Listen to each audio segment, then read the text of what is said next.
আমার খুব পছন্দের একটা খাবার হচ্ছে তেহারি, আর গরুর মাংসের তেহারি আমার বরাবরই খুব বেশি পছন্দ। আমাকে কেউ যদি 3 বেলাই হচ্ছে গরুর মাংসের তেহারি খেতে দেয়, আমি সেটা অনায়াসে খেয়ে নিতে পারবো। তেহারি আমার এত বেশি পছন্দ, তেহারি বা বিরিয়ানি। তো সেদিন পরে হুট করে হচ্ছে ডিসিশন হয়েছে আমরা আজকে তেহারি খাবো। ঘরে তেমন কিছুই ছিল না, একদম সিম্পল ওয়েতে হচ্ছে তেহারিটা রান্না করা হবে আজকে, কোনো রেসিপি ভিডিও না।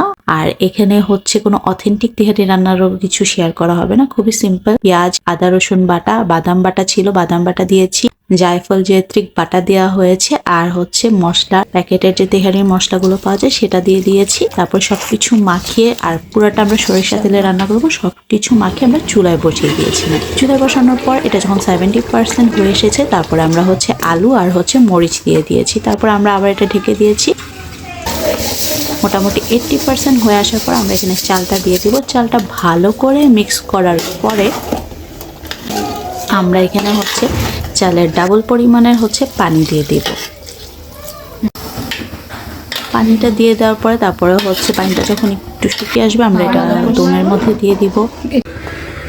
আর এই হচ্ছে বিরিয়ানির ফাইনাল লুক। বিরিয়ানিটা দেখতে এত সুন্দর লাগছিল মাশাআল্লাহ, অ্যান্ড খেতেও কিন্তু ভীষণ মজা হয়েছিল। সো মাখা সালাদ দিয়ে, লেবু দিয়ে ভালো করে মিশিয়ে খেতে এটার জন্য একদম পারফেক্ট একটা কম্বো বাইট ছিল।